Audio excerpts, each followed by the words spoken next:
ജനിതകശാസ്ത്രം മാതാപിതാക്കളിലും സന്തതികളിലും കാണപ്പെടുന്ന സാമ്യത്തിന് കാരണമായ ഘടകങ്ങളെക്കുറിച്ചുള്ള പഠനമാണ് ഹെറിഡിറ്റി.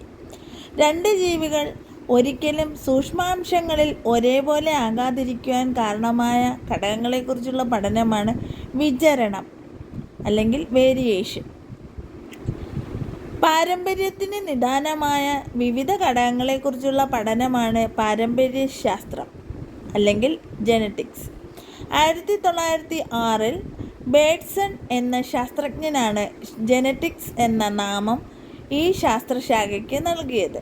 വംശപാരമ്പര്യത്തെയും സന്താനങ്ങളിൽ ദൃശ്യമാകുന്ന വ്യതിയാനങ്ങളെയും കുറിച്ച് പ്രതിപാദിക്കുന്ന ജീവശാസ്ത്ര ശാഖയാണ് ജനിതകശാസ്ത്രം.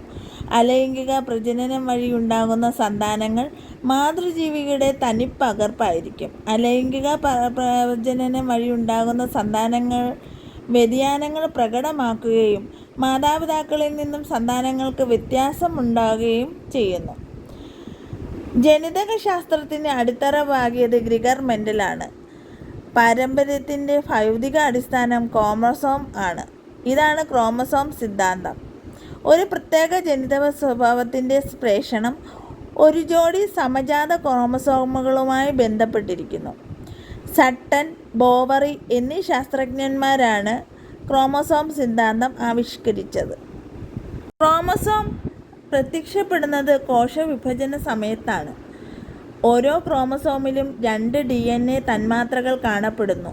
ഒരു പൂർണ്ണ സെറ്റ് DNA എന്ന് പറയുന്നത് ഒരു ജീനോം. ക്രോമസോമിൽ ജീനിൻ്റെ ക്രമീകരണം മനസ്സിലാക്കുന്ന സാങ്കേതിക വിദ്യയാണ് ജനിതക മാപ്പിംഗ്.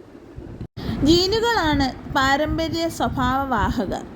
ക്രോമസോമുകളിലെ DNA തന്മാത്രകളുടെ ഘടനയിലെ വ്യത്യാസം അപഗ്രഥിച്ച് വ്യക്തികളെ തിരിച്ചറിയാനുള്ള സാങ്കേതിക വിദ്യയാണ് DNA ഫിംഗർ പ്രിൻറ്റിംഗ്. ജീനുകളുടെ സ്ഥാനവും എണ്ണവും ധർമ്മവും വേർതിരിക്കുവാനുള്ള മാർഗമാണ് ജീനോം മാപ്പിംഗ്.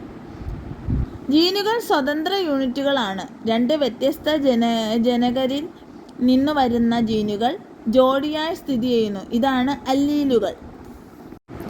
ഒരു ജീവിയിൽ അല്ലീലിക ജോഡിയിലെ ഘടകങ്ങൾ ഒരുമിച്ച് നിൽക്കുന്നു, പക്ഷേ കൂടിച്ചേരുന്നില്ല.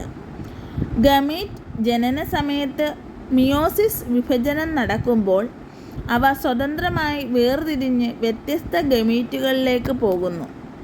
ജനിതക വസ്തുക്കൾ കൂട്ടിച്ചേർത്തോ നീക്കം ചെയ്തോ ഒരു ജീവിയിലെ ജനിതക സ്വഭാവത്തിൽ മാറ്റമുണ്ടാക്കുന്ന പ്രക്രിയയാണ് ജനറ്റിക് എഞ്ചിനീയറിംഗ്. ജനറ്റിക് എഞ്ചിനീയറിംഗിൻ്റെ പിതാവ് പോൾബർഗ് ആണ്. ഒരേ ജനിതക ഘടകങ്ങൾ അടങ്ങിയിട്ടുള്ള സസ്യങ്ങളാണ് ഹോമോസൈഗസ്. ഏറ്റവും കുറവ് ക്രോമസോം സംഖ്യയുള്ള ജീവിയാണ് അസ്കാരിസ് മെഗലോസെഫല യൂണിവാലൻസിസ്. സസ്യങ്ങളിൽ ഏറ്റവും കുറവ് ക്രോമസോം സംഖ്യ ഉള്ളത് ഹാപ്ലോപാപ്പസ് ഗ്രാവിലിഡ്. ജനിതക എഞ്ചിനീയറിംഗിൽ DNA തന്മാത്രയെ മുറിക്കാൻ ഉപയോഗിക്കുന്നത് എൻസൈമാണ്.